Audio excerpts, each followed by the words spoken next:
Tonight's tale involves a Colorado woman, 18 years old, who stabbed her mother to death in 2013. Isabella Guzman has spent the past 7 years at a state hospital in Pueblo.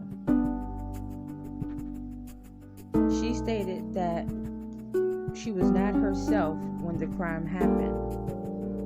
The doctor said that she didn't believe that it was her mother. In fact, she believed that it was a woman named Cecilia who she had believed needed to be killed in order to save the world. She was found not guilty by reason of insanity. What Isabella had done to her mom in 2013, in November of 2020, she launched an effort to be released. She is on medication and her sanity has been restored, while alleged she suffered years of abuse at the hands of her family, is why this happened. Going back to the crime, court documents said Guzman's mother, Yum Hai Moy, was stabbed 79 times in the face, neck, and torso on the upstairs floor of the home. Her stepfather was home and found Guzman standing there over his wife, holding a knife. Guzman ran from the home and was arrested the following day. Prosecutors took a look at the evidence very seriously. They stated, "We punish people who make decisions to do wrong when they knew better and they could have done something differently.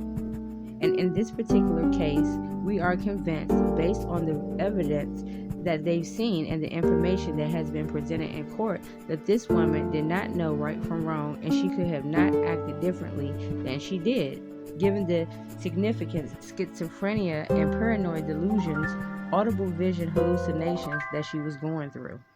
They were convinced of it, and they felt like there was nothing else that they can do. The justice had to be taking these steps for her to go to a mental institution." They were chilling images of a woman who murdered her mother, Isabella Guzman, smiling for the cameras after stabbing her mom 79 times. Now she says she's ready to return to society. Guzman was 18 at the time and found not guilty by reason of insanity. Well, now she tells CBS 4's Rick Salinger she's on medication and her sanity has been restored. I was not myself when I did that, and I have since been restored to full health. It was 7 years ago Isabella Guzman committed an unspeakable crime. In this Aurora home, she stabbed her mother to death 79 times in the face and neck. I was abused at home by my family for many years. My parents are Jehovah's Witnesses, and I left the religion when I was 14, and the abuse at home worsened after I quit. Court documents indicated she had been at extreme odds with her mother, Yun Mi Hoi. She argued with her and wrote, "You will pay." The fight with my mom was terrible, and I was injured in the process. I have the scars on my hands. I don't know if you can see or not. For so many who knew her, it was hard to imagine Isabella with such a sweet face could carry out such a vicious act. Found not guilty by reason of insanity, she was sent to the state hospital in Pueblo, where we spoke to her. I'm not mentally ill anymore. I'm not a danger to myself or others. Life here, not surprisingly, has been difficult.